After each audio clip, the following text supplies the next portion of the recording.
Hello dear students, class 7th, lesson number 4, Harold R. Hornbill, a very interesting chapter in our book, and this chapter is written by Ruskin bond. जैसे आप जानते ही हो, Ruskin bond की ज़्यादातर स्टोरियाँ ना उनके life experience पे होती हैं। जो भी उनकी लाइफ में एक्सपीरियंस रहा है, जो भी उनकी बचपन की किस्से कहानियाँ रहे हैं, वही वो ज़्यादातर पब्लिश करते हैं। तो ऐसा ही स्टोरी में भी होता है। चलिए पहले टाइटल समझ लेते हैं। टाइटल है हैरल्ड आवर हॉर्नबिल। हैरल्ड तो नाम है यहाँ पर, प्रॉपर नाउन नेम। और हॉर्नबिल जो है एक चिड़िया होती है। ये चिड़िया आप देख रहे हो यहाँ पर, ये ब्लैक कलर की चिड़िया जिसकी बहुत बड़ी सी बीक होती है। इसमें तो येलो है लेकिन स्टोरी में रेड है, ठीक है। बड़ी सी बीक होती है और ये होती इस चिड़िया को कहते हैं हॉर्नबिल। कौन सी बर्ड है ये? हॉर्नबिल बर्ड है। इस बर्ड का नाम वो रखते हैं हैरल्ड। तो क्या होता है, एक समय ऑथर के घर में ये हॉर्नबिल चिड़िया आके गिर जाती है कहीं से। फिर ऑथर इसकी कंडीशन को संभालते हैं, इसे पालते पोसते हैं और इससे बहुत ही अटैच हो जाते हैं और बहुत दोनों के बीच में बहुत ही अच्छी फ्रेंडशिप हो जाती है, हैरल्ड के बीच में और रस्किन बॉन्ड जी के बीच में। तो उनके बचपन का बहुत समय वो इस चिड़िया के साथ गुजारते हैं और उसका बहुत ही अच्छा एक्सपीरियंस हमारे साथ शेयर करते हैं। तो आइए शुरू करते हैं chapter. You are going to read about a hornbill that came to live in narrator's house. The hornbill has a long, downward curved, brightly colored beak.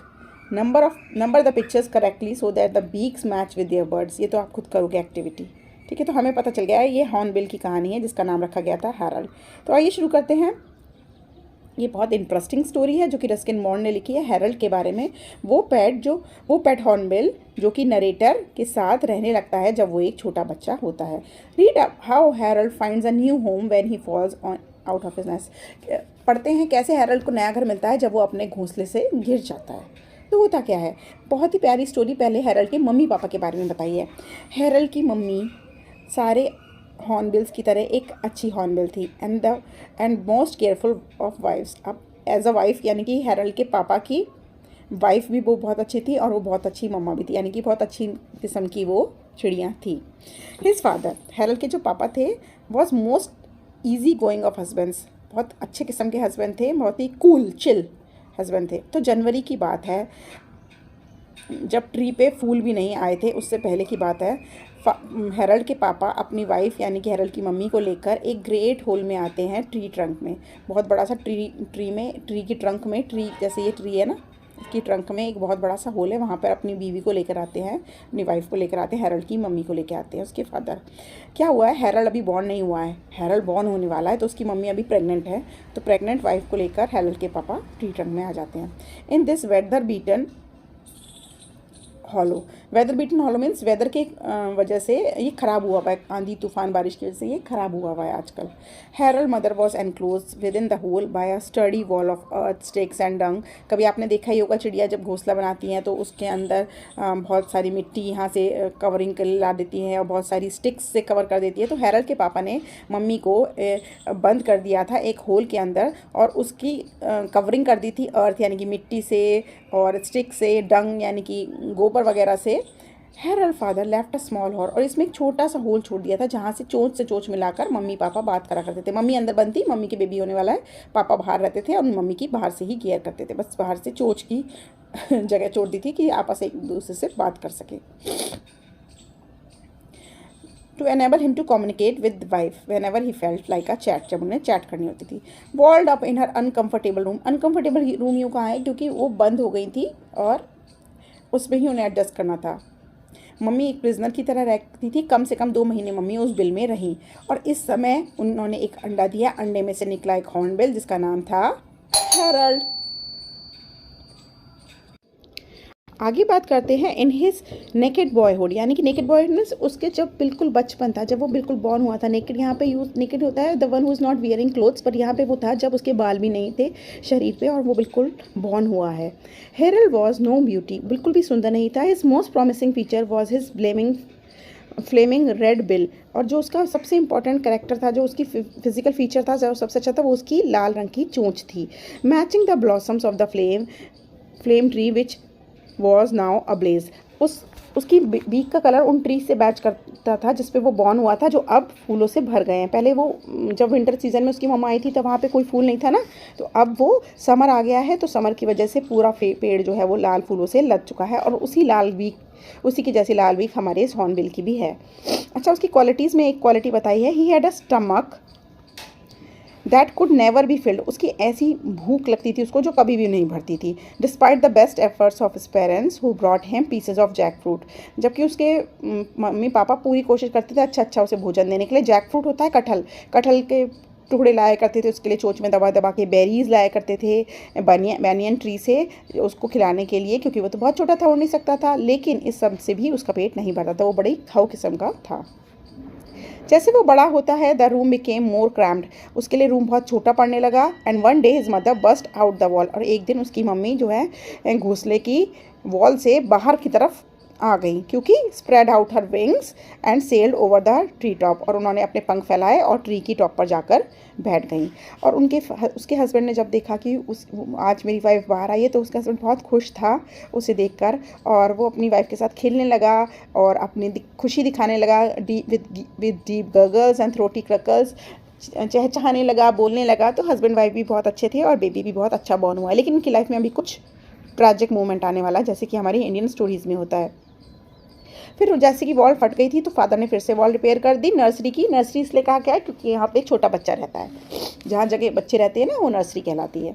So that hornbill would not fall out, जिससे कि Harald जो है हमारा छोटा सा hornbill ये गिर ना जाए। Harold was quite happy in his cell. अपने छोटे से पिंजरे में, छोटे से बिल में, यानी कि छोटे से नेस्ट में वो बिल्कुल खुश था। और उसको कोई भी आज़ादी का कोई भी उसको इच्छा नहीं थी कि मैं यहाँ से उड़ूँ, मैं बाहर जाऊँ, नहीं। Then something happen to change the course of his life. फिर ऐसा कुछ हुआ जिससे कि उसकी लाइफ में बड़ा बदलाव आ गया। क्या होता है, बड़े ध्यान से सुनिएगा। एक बार की बात है, दोपहर का समय था, वो सो रहा था, दोपहर की उस मीठी सी नींद ले रहा था। और ही वॉज अवेकन। अवेकन माने जग जाता है। एक कुछ लाउड सी थम्पिंग होती है उसकी वॉल पे, जो उसकी नेस्ट की वॉल थी, कवर करके रखते थे, उस पर कुछ जोर से आवाज़ आती है। और जो साउंड थी वो बिल्कुल डिफरेंट थी उसके मम्मी पापा की चोंच की आवाज़ से या मम्मी पापा की आवाज़ से, यानी कि कोई आज स्ट्रेंजर आ गया है उसके यहाँ। Soon the wall gave way, और इतने में ही वॉल टूट जाती है। And there was something large and yellow and furry staring at, और कुछ बड़ा सा लार्ज और येलो उसकी तरफ घूर के देख रहा है। और ये उसके पेरेंट्स की बिल नहीं है, बट ये है hungry eyes of a civet. Civet एक बहुत बड़ी बिल्ली होती है, ठीक है। वो बहुत बड़ी सी बिल्ली उसके आज नेस्ट पे अटैक करने के लिए आ गई है, और उसने नेस्ट की वॉल तोड़ दी है और उसको घूर कर देख रही है। जितने में ही वो हैरल्ड को सीज कर पाती, यानी कि उसको दबोच पाती, उसके पेरेंट्स आ गए और उन दोनों ने सिवेट कैट की तरफ अटैक कर दिया। बोथ रोरिंग लस्टली, बहुत ज़ोर से वो लोग गड़गड़ा रहे हैं, चिल्ला रहे हैं बिल्ली पर। Harold tumbled out of his nest, Harold जो है वो नेस्ट में से कूद पड़ता है। And landed on our garden path, और इसी तरीके से वो हमारे गार्डन के रास्ते में आकर गिर जाता है। तो बच्चा है छोटा सा, ऊपर से गिरा और नीचे ऑथर के गार्डन में आके गिरा। बिफोर द सीवेट और any predator could get to him, इससे पहले कि सिवेट या कोई और जानवर उसको खा पाता, मेरे दादाजी ने उसे जल्दी से उठा लिया और and took him to the century of the veranda. वो वरांडा के उस पोर्शन में ले आए जहाँ पे बर्ड्स, इंसेक्ट, यानी कि जहाँ पे प्लांट टाइप के थे। तो वो दादाजी ने उसे सेफली बचा लिया। Harold has lost some wing feather, अब गिरने की वजह से हैरल्ड की कुछ चोट लग गई थी, उसके विंग के फैदर्स टूट गए थे। And did not look as though he would be able to survive on his own, ऐसा लगता था वो जी नहीं पाएगा, काफ़ी ज़्यादा चोट उसकी बॉडी पे आ गई थी। तो हमने क्या करा, एक एनक्लोजर बनाया उसके लिए वरांडा के सामने। Grandfather and I took over the duties of his parents, grandfather और मैंने उसके पेरेंट्स का रोल निभाया और उसकी बहुत ही केयर करना शुरू कर दिया। तो अब आप समझ चुके हो कि किस तरह हैरल्ड जो था वो ऑथर के घर में आया, ठीक है। आगे हम से ऑथर डिस्कस करते हैं कि हैरल्ड जब थोड़ा सा उनके साथ रहने लगा तो उनके साथ थोड़ा कंफर्टेबल हो गया। Harold had a simple outlook, उसका देखने का नज़रिया और उसकी बॉडी पोस्चर वगैरह सब बिल्कुल सिंपल था। और थोड़े दिनों बाद उसको आ गए early attacks of nerves. Early attacks of nerves means उसने रिस्पॉन्ड करना शुरू कर दिया, उसने बोलना शुरू कर दिया था फीलिंग ऑफ एंग्जाइटी की वजह से। He began to welcome the approach of people, जैसे ही लोग आते थे वो बोलना शुरू कर देता, काँ काँ की का की। ग्रैंडफादर और जब मैं आते थे तो वो समझता था अब खाने का समय हो गया है, और वो हमारा वेलकम करता था, हमसे मिलता था क्रेनिंग नेक, गर्दन उठाकर, क्विवरिंग ओपन बिल, अपनी चोंच खोलकर, और एक लाउड सी आवाज़ निकालकर, जो कि होता था का की। फ्रूट्स, इंसेक्ट्स और animal food and green leaves were all welcome, यानी कि ये सब उसके पसंदीदा चीज़ें थी। फ्रूट्स, इंसेक्ट्स, एनिमल का फूड, हरे पत्ते, ये सब, धनिया वनिया पुदीना, वो सब बहुत शौक से खाया करता था। We soon dispensed with the enclosure but Harold made no effort to go away. हमने धीरे धीरे करके उसका एनक्लोजर, जो जिस पिंजरे में उसे रख रखा था, जो उसका घर बनाया था, उसे भी हटा दिया, लेकिन हैरल्ड ने कोई कोशिश नहीं करी वहाँ से निकलने की। ही हैड डिफिकल्टी फ्लाइंग, अभी उसे उड़ने में थोड़ी दिक्कत थी। In fact he asserted his tenancy rights at least as far as the veranda was concern, और वो अपने उड़ने की जगह को उसने एज अ टेनेंट, यानी कि जैसे किराएदारों की तरह अपने आप को एक लिमिटेड एरिया तक, वरांडा के लिमिटेड एरिया तक ही कन्फाइन कर रखा था, इससे आगे वो नहीं उड़ता था। एक समय की बात है, दोपहर की बात है, वरांडा में टी पार्टी चल रही थी। Was suddenly and alarming conversed by the flash of a black and white and noisy flap. एक समय की बात है, उनके घर में दोपहर में पार्टी चल रही थी। पार्टी डिस्टर्ब हो जाती है वरांडा में, एकदम से कुछ ब्लैक और वाइट कलर का उड़ते हुए आता है, नॉइजी फ्लैपिंग करते हुए उनकी पार्टी में आ जाता है। And behold the last and the only loaf of bread had been seized by Harold and carried off to his perch near the ceiling. और क्या करा इसने, चिड़िया ने जो एक लास्ट पीस ब्रेड का बचा हुआ था उसे अपनी चोंच में दबाया, हैरल्ड ने, हाँ जी, और लेकर के वहाँ उड़ गया, उस तरफ उड़ गया जहाँ पे वो बैठा करता था, सीलिंग के पास, सीलिंग माने छत की तरफ जहाँ वो बैठा करता था। हैरल्ड वॉज नॉट ब्यूटीफुल, ये उसकी एक एक्टिविटी दिखाई है आपको कि उसने एक दिन पार्टी के दौरान क्या करा। हैरल्ड बिल्कुल भी ब्यूटीफुल नहीं था by Hollywood standards. Means Hollywood Bollywood क्या होती है, ये फिल्म इंडस्ट्री होती है, बॉलीवुड इंडियन फिल्म इंडस्ट्री होती है, हॉलीवुड फॉरेन की फिल्म इंडस्ट्री होती है। तो वो कह रहा है कि हॉलीवुड के स्टैंडर्ड का तो वो बिल्कुल भी नहीं था, क्योंकि जो उसकी बॉडी थी बहुत स्मॉल बॉडी थी और उसका सर बहुत बड़ा था, तो इतने लुक्स, इतना क्यूट नहीं था वो। But he was good nature and friendly, लेकिन वो नेचर का बहुत अच्छा था और बहुत ही उसकी फ्रेंडली नेचर था। And he remained on good terms with those members of the house hold during life time of 12 years. और घर के लोगों के साथ, घर के बंदों के साथ वो बहुत ही अच्छे से रहा जब तक उसकी लाइफ चली, 12 साल तक। अनदर स्मॉल क्वेश्चन आ गया है आपके पास कि how much time did he live, या how much time did he spend with the family of author, that is the time of 12 years. Harold's best friends were those who fed him. अच्छा, क्योंकि मैंने आपको शुरू में ही बताया था वो बड़ा खाऊ किस्म का था, तो जो उसे अच्छे से खिलाया पिलाया करते थे वो उसके बेस्ट फ्रेंड्स बन जाते थे। He was willing even to share his food with us, इतना प्यारा था कि वो अपना खाना भी हमारे साथ शेयर करना चाहता था। And sometime try to feed me with his great beak, और कभी कभी वो अपनी चोट से मुझे खिलाने की कोशिश किया करता था, ऑथर को, रस्किन बॉन्ड को। When I turned down his efforts of beetles and similar delicacies, I did occasionally share a banana with him। लेकिन जब वो मुझे ऑफ़र करता ना, ये चीचड़े, ये जो केचुए, चीचड़े और ये जो बीटल्स वो खाया करता था, इस तरीके की चीज़ें, तो मैं उसकी ऑफ़र को मना कर देता। हाँ, कभी कभी मैं उसके साथ बनाना ज़रूर शेयर कर लिया करता था। Eating was a serious business for Harold. Harold के लिए खाना खाना सबसे इंपॉर्टेंट काम था। And if there was any delay at meal times, he would summon up with a raucous box and vigorous bangs of his bill on the woodwork of the kitchen window. और खाने में ज़रा भी देर हो जाती थी तो भैया अपनी चिल्लाने की आवाज़ों से और अपनी बड़ी सी bill, vigorous bangs of his bill, bang क्या होता है, जैसे आप चोंच को किसी चीज़ पे टकराओ, टक टक टक टक, तो वो कह रहा है अपनी चोंच को वो किचन के वुड वर्क पे की विंडो पे टक टक टक मारने लगता था। तो भैया वो समहाउ एडजस्ट कर लेता था, लेकिन खाने में जब देर हो जाती थी तो वो बिल्कुल भी बर्दाश्त नहीं कर पाता था। बहुत मज़ेदार सा किस्सा बताती हूँ। हैरल्ड जो है वो बहुत टाइम दिया करता था अपनी पर्सनल अपीयरेंस, अपने लुक्स के ऊपर बहुत ध्यान दिया करता था, अपनी साफ़ सफाई बहुत रखता था, अपनी प्रीनिंग करता रहता था। ही carried a rope out on his person and used it very skilfully as an item of his morning toilet. तो क्या है, ये एक ग्लैंड होता है जो कि हैरल्ड हॉर्नबिल्स के पीछे होता है, पीछे की तरफ। तो इसमें क्या करता है, वो जो एक लिक्विड सिक्रीट करता है, येलो कलर का लिक्विड सिक्रीट करता है। तो इसमें वो अपनी चोंच भिगोकर अपनी पूरी ग्लैंड्स, अपनी पूरी बॉडी, अपने पूरे फैदर्स को क्लीन करा करता था। तो बहुत ध्यान से और बहुत समझदारी से वो इस स्किलफुली, मतलब बहुत अच्छे तरीके से वो इसे मॉर्निंग टॉयलेट का पार्ट बनाता था। मॉर्निंग टॉयलेट का act of washing and cleaning, जैसे मॉर्निंग में हम क्या करते हैं, ब्रश करते हैं, ये सब करते हैं, नहाते धोते हैं, वॉशरूम जाते हैं, तो उसी का सुबह वॉशरूम जाने के बाद अपना टॉयलेट वॉयलेट क्लीन होने के बाद वो सुबह अपनी फिजिकल अपीयरेंस, अपने बाल वाल है कॉम करके बैठ जाया करता था। The rope was a small gland situated above the roots of the tail feather। जो पीछे वाले टेल फेदर होते हैं ना, उसकी बिल्कुल स्टार्टिंग में होता है। It produce a rich yellow fluid, इसमें येलो सा फ्लूइड निकलता है। तो हैरल्ड क्या करता था, अपनी चोंच को इसमें घुसाकर या इसमें डिप करके वो टाइम टू टाइम अपनी बॉडी को रब किया करता था। The colour over his feathers and back of his neck, अपनी नेक के पीछे और अपनी सारी बॉडी को उससे शाइनी बना लिया करता था। It would come of on my hands when ever I touch, और जब भी मैं उसे छुआ करता था मेरे हाथ चिपचिपे हो जाया करते थे, ऑथर जब छूता था। Harold would toy with anything, Harold किसी भी चीज़ से खेलने लगता था। ब्राइट और glittery often swallowing it's afterwards, जो कि चमकीली चीज़ें होती थी ना, चमकीली ब्राइट सी, उनको उनके साथ खेलना पसंद करता था, और कभी कभी तो उन्हें स्वॉलो यानी कि उन्हें बाद में सटक भी जाया करता था। He loved bananas and dates, उसको बनाना बहुत पसंद थे, उसे खजूर बहुत पसंद थे। बॉल्स ऑफ बॉइल्ड राइस, चावल के बॉल्स बनाकर, उबले हुए चावल जो हम खाते हैं, दाल राइस वाले राइस को बॉल बनाकर, उनकी बॉल उसे खाना बहुत पसंद था।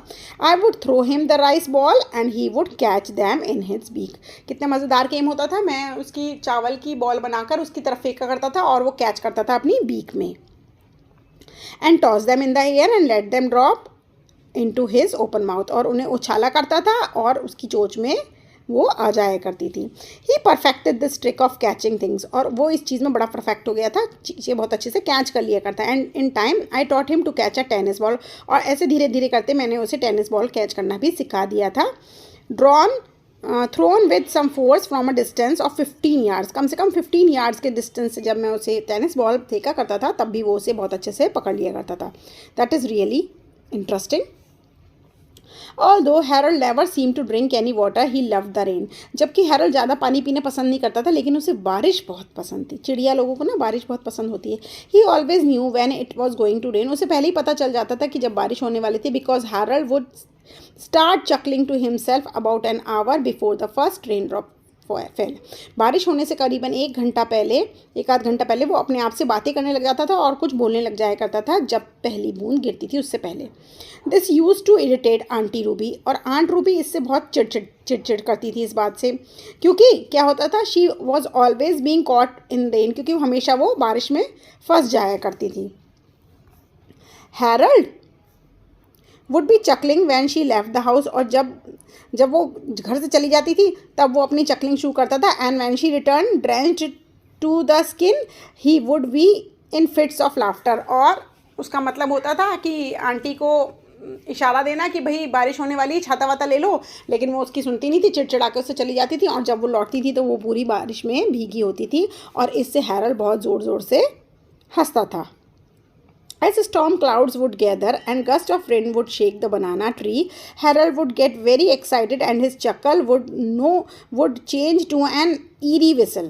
अब जैसे ही बादल आए करते थे, तूफान आंधी आए करती थी, तो बनाना जो का ट्री जो था वो बहुत ज़ोर ज़ोर से हिलने लगता था, और इससे इन सब बातों से हैरोल्ड बहुत एक्साइटेड हो जाता था, और बहुत ज़ोर से उसकी जो चकलिंग की आवाज़ थी वो विसल में बन जाती थी, ई वी टाइप की विसल, वी बहुत ज़ोर ज़ोर से।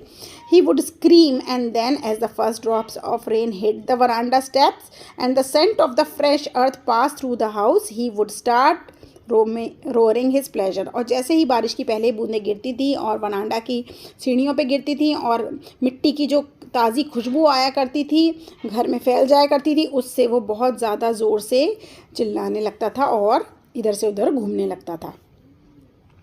The wind would carry the rain into the veranda and Harold would spread out his wings and dance, tumbling about like a circus clown। और जैसे ही बारिश की बूंदें गिरती थी, हैरोल्ड अपने पंख खोल लेता था और इधर से उधर नाचा करता था पूरे वरांडा में, जैसे कि एक सर्कस का जोकर नाचता है। My grand parents and I would come out on the veranda and share his happiness.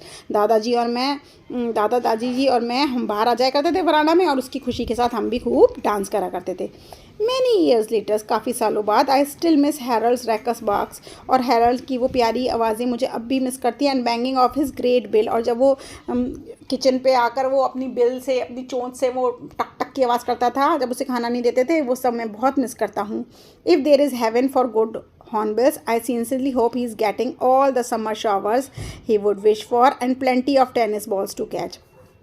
कह रहा है कि अगर, जैसे हम लोग बोलते हैं ना एक स्वर्ग होता है, तो कहता है अगर कोई भी स्वर्ग है और वहाँ पे अच्छे अच्छे हॉर्नबिल्स आते हैं, तो मैं भगवान से ये रिक्वेस्ट करता हूँ कि उसको सारी समर शावर यानी कि सारी रेन उसे मिले, मतलब स्वर्ग में जाकर उसको बहुत अच्छी रेन मिले, उसे बहुत सारा, जितनी वो इच्छा करे उतनी, उसे बहुत सारी टेनिस बॉल्स मिले कैच करने के लिए. यानी कि उसके ना होने के बाद भी हमारे ऑथर उसे बहुत मिस करते हैं और कहते हैं कि अब जो वो इस दुनिया में नहीं है, वो जहाँ भी है तब भी उसे वो सारी रेन शावर मिले और वो सारी चीज़ें करने को मिले जो वो करना चाहता था. तो इसी के साथ एक बहुत अच्छा सा एक्सपीरियंस सस्किन मोर ने हमारे साथ शेयर किया है, हेरन और हॉर्नबिल, और सक्सेना ट्विटर्स ने आपको बेस्ट वे में समझाया है. वीडियो पसंद आई है तो लाइक करिए और अपने दोस्तों के साथ भी शेयर करिए. जल्द ही मिलती हूँ क्वेश्चन आंसर्स और बुक एक्सरसाइजेस की वीडियोज़ के साथ. Bye bye.